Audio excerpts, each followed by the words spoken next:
Bismillahirrahmanirrahim. Assalamualaikum warahmatullahi wabarakatuh. Alhamdulillahirabbil alamin, hamdan katsiran thayyiban mubarakan fi kama yuhibbu rabbuna wa yarda.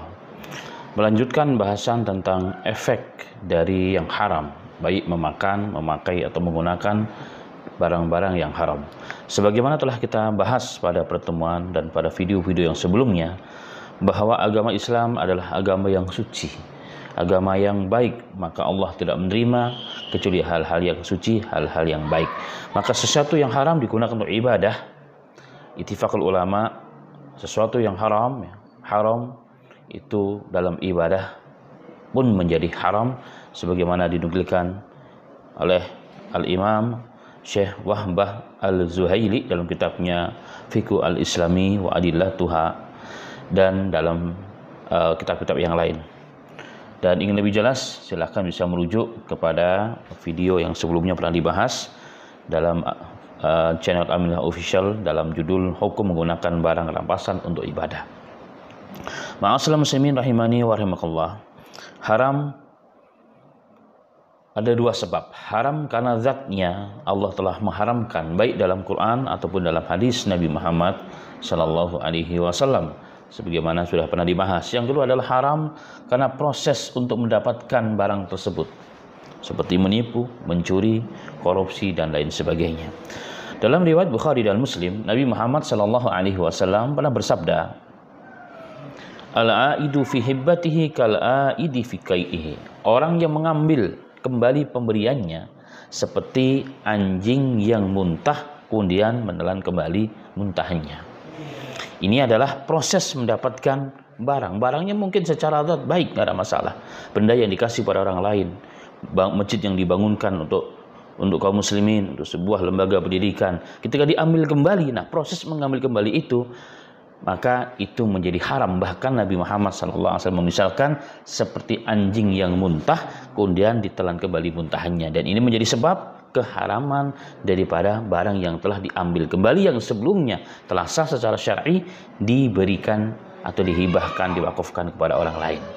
Bahkan dalam riwayat yang lain, dalam riwayat Bukhari dan Muslim juga, Nabi Muhammad SAW bersabda, "Laisa lana mathalus sau'i alladhi ya'udu fi hibbatihi kal kalbi yarji'u fi kai'ihi." Rasulullah SAW bersabda dengan tegas pada teks ini, tidak ada bagi seorang muslim mendapatkan perumpamaan yang paling buruk, atau dalam bahasa yang lain, seburuk-buruk perumpamaan yang Allah berikan kepada seseorang yang mengambil kembali pemberiannya seperti anjing yang muntah kemudian menelan kembali muntahnya.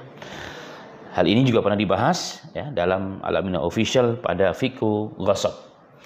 Karena jemaah sekalian, maka haram yang kedua ini zatnya memang suci, halal, tapi proses mendapatkannya itu menipu, yang sudah diberikan diambil kembali itu menjadi haram. Maka ketika digunakan untuk ibadah, ittifaqul ulama, hukumnya haram.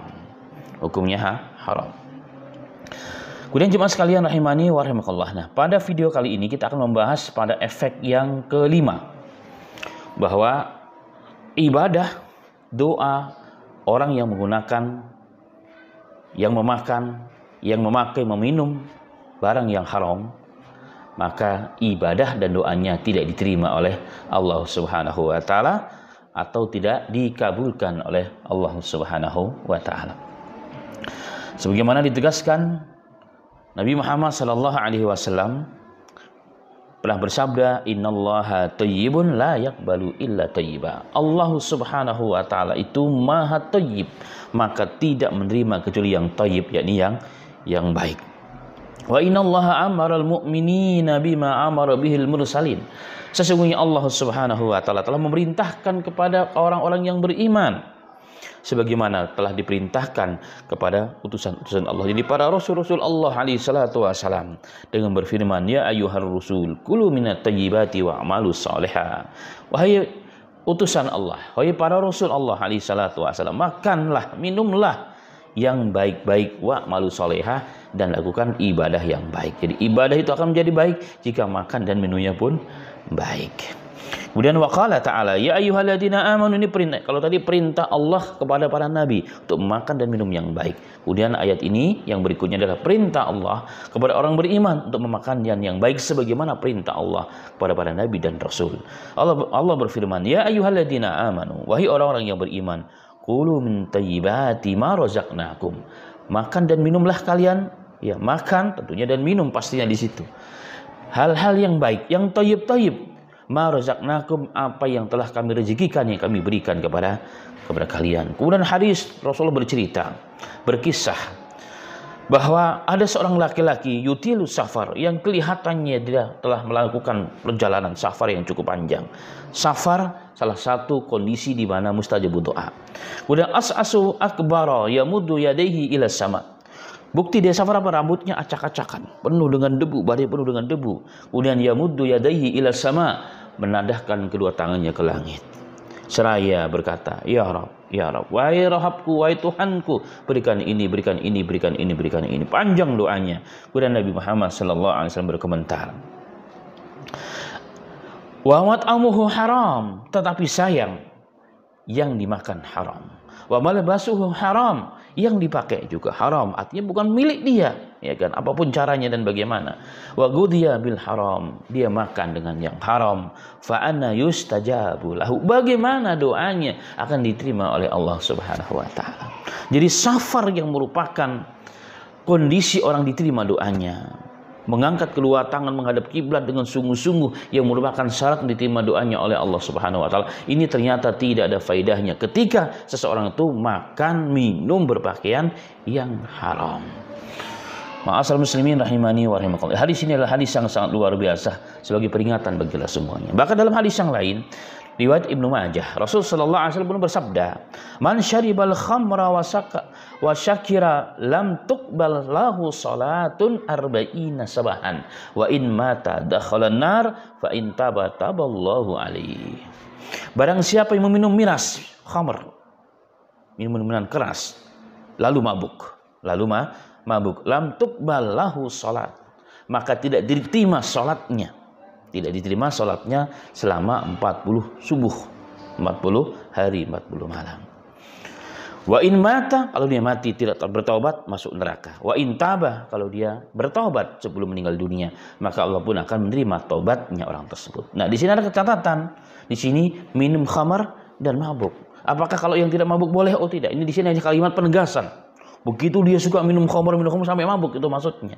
Karena sedikit banyak hal yang haram tetap haram. Dan pada hari ini menunjukkan orang yang makan haram sekali tegak, maka 40 hari 40 malam salatnya tidak diterima oleh Allah Subhanahu wa taala. Bayangkan salat selama 40 hari kali 17 rakaat, satu pun tidak diterima oleh Allah Subhanahu wa taala. Jemaah sekalian rahimani wa rahimakumullah.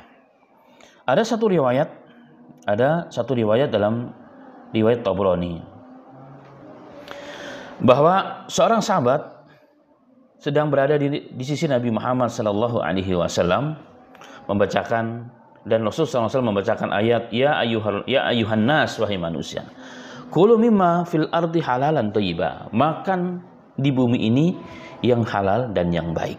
Maka berdirilah Sa'ad bin Abi Waqqas radhiyallahu anhu seraya berkata, ya Rasulullah, wahai utusan Allah, ud'ullaha li ayyaj'alani mustajabat doa, masdar dakwah. Ya Rasulullah, doa kepada Allah untukku agar Allah menjadikan aku orang yang mustajabud doa, yang doaku diterima oleh Allah Subhanahu wa taala.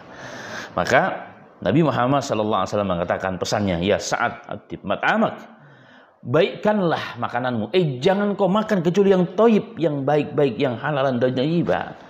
Takun mustajabud dakwah, maka engkau orang yang paling diistijabah doanya oleh Allah Subhanahu wa taala. Itu kata Rasul. Berarti orang yang makan haram, berpakaian haram, makai yang haram, tidak akan mungkin diterima doanya oleh Allah Subhanahu wa taala. Walaupun lahiriahnya seperti malaikat, seperti wali, enggak akan diterima oleh Allah Subhanahu wa taala. Sahabat saja dinasihatkan, kalau ingin diterima dakwahmu, menjadi orang yang diterima mustajabud doa, maka perbaikilah makanmu, minummu yang kau pakai, jangan sampai kecuali yang halalan thayyibah. Kemudian Rasulullah SAW bersabda, "Walladzi nafsi Muhammadin biyadih." Demi yang ruh Muhammad SAW di tangan Allah Ta'ala. Innal abda la yaqdifa bi luqmati haram jawfuhu fala yaqbalu minhu amalu arba'ina yawman. Tidaklah seseorang makan satu lukmah, satu suap yang haram masuk dalam perutnya kecuali tidak akan diterima amalnya selama 40 hari 40 malam.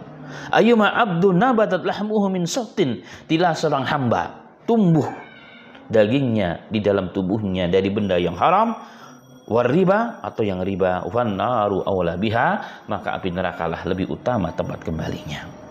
Jemaah sekalian rahimani wa rahimakumullah. Al-Imam Ibnu Katsir Allah Ta'ala dan tafsirnya pada ayat surah Al-Baqarah yang di atas 168, beliau memberikan catatan bahwa di sini Allah memerintahkan hamba-hambanya untuk makan dan minum yang halal.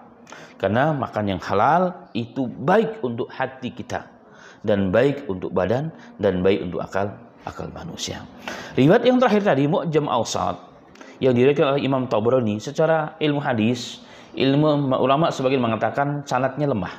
Tetapi dengan banyaknya riwayat-riwayat yang cukup banyak, tanpa ada kalimat 40 hari nggak diterima ibadahnya, itu sahih. Itu sahih. Maka cuma sekalian, wa in sahih hadis, kalaupun hadis itu sahih 40 hari, yang dimaksud 40 hari di sini tidak terima ibadahnya bukan berarti dia tidak perlu ibadah. Dia tetap punya kewajiban untuk menjalankan ibadah, salat 5 waktu sehari semalam di hari-hari yang 40 hari tersebut, tetapi tidak ada pahala, gugur tetapi tidak ada pahalanya. Hal ini telah ditegaskan ya dalam pernyataan para ulama kita. Seperti Al-Imam Nawawi rahimahullahu taala dalam Syarah Muslim, wa amma adamu qubuli salatahu fa ma'nahu annahu la thawaba lahu fiha wa in kanat muzzi'ah fi sukutil fardhi anhu wa la yahtaju ma'aha ila i'adah. Yang dimaksud tidak diterima salatnya selama 40 hari 40 malam itu artinya tidak berpahala dalam salatnya, tapi sah, menggugurkan kewajiban, tidak perlu diulang kembali. Nadirun hadis shalah fil ardi maksubah, dan yang sama hal ini, ya masalah ini adalah mirip dengan orang yang sholat di tanah rampasan, di masjid rampasan, di tempat rampasan kita gunakan untuk ibadah, sama, tidak haram dosa perbuatannya, gugur kewajibannya, tetapi tidak berpahala. Sedangkan menurut Imam Ahmad dari awalnya haram. Kalau sholat di tempat yang seperti itu, maka dia harus tinggalkan tempat tersebut, wudu lagi, sholat lagi. Kenapa? Karena sholatnya pun tidak gugur menurut Imam Ahmad. Walaupun jumhur ulama, di dalamnya di antaranya Al-Imam An-Nawawi mengatakan sah, tidak berpahala, dan dia berdosa. Jemaah sekalian rahimani wa rahimakumullah. Ini adalah hukuman bagi orang-orang yang melakukan minum haram, memakai haram, atau berpakaian yang haram, menggunakan yang haram, dan dia tidak bertobat kepada Allah. Jika dia bertobat dengan syarat-syaratnya, dikembalikan, ya kalau itu barang orang, dia berhenti dari minum atau makan yang haram, dan seterusnya, maka insya Allah hadis yang tadi di atas tidak menjadi ancaman. Karena Nabi Muhammad SAW pun dalam hadis yang sahih mengatakan, at-taibu minadz-dzambi kaman la dzambalahu. Orang yang bertobat, maka dia seperti orang yang tidak berdosa sebelumnya, jika memenuhi syarat-syarat taubat. Ada satu hadis ya sebagai penutup pada bab ini. Hadis sahih. Hadis sahih diriwayatkan oleh Al-Imam Tabrani dalam Mu'jam Awsat. Hadisnya cukup panjang, tetapi intinya sedang bercerita tentang orang yang naik haji. Orang naik haji disambut oleh para malaikat, kedatangan mereka didoakan oleh para malaikat kepada mereka, kecuali orang yang berhaji dengan dana yang haram. Maka malaikat mengatakan, nada munadi minas sama, ketika orang-orang yang haji sedang datang, sedang bertabiyah, ya, sedang pakaian ihram menuju ingin melakukan manasik haji, maka ada panggilan dari langit yang mengatakan, la labaika wala sa'daik, zaduka haramu nafaqatuka haram wa hajjuka ghairu mabrur. Maka malaikat mengatakan, tidak ada selamat datang bagimu, tidak ada kebahagiaan bagimu. Kenapa? Karena bekalmu haram, nafkahmu pun haram. Haram dengan cara yang dua, baik memang dia haram zatnya, ya, dia jual benda yang haram dapatkan itu, atau dengan cara yang tidak haram, korupsi, mencuri dan sebagainya. Jadi malaikat mengatakan, tidak ada haji untuk kamu, tidak ada selamat datang, dan tidak ada kebahagiaan bagi kamu. Kenapa? Bekalmu haram, wahai haji. Dan nafkahmu juga haram. Maka yang terakhir, hajjuka ghairu mabrur, maka hajimu tidak mabrur alias tidak diterima oleh Allah Subhanahu wa taala. Karenanya jemaah sekalian, mari kita jaga yang kita makan, yang kita minum, yang kita pakai, yang kita tempati, tempat untuk ibadah betul-betul halal. Agar apa? Agar ibadah salat kita diterima oleh Allah Subhanahu wa taala. Wafaqana wa iyyakum lima yuhibbu wa yarda. Alhamdulillahirabbil alamin.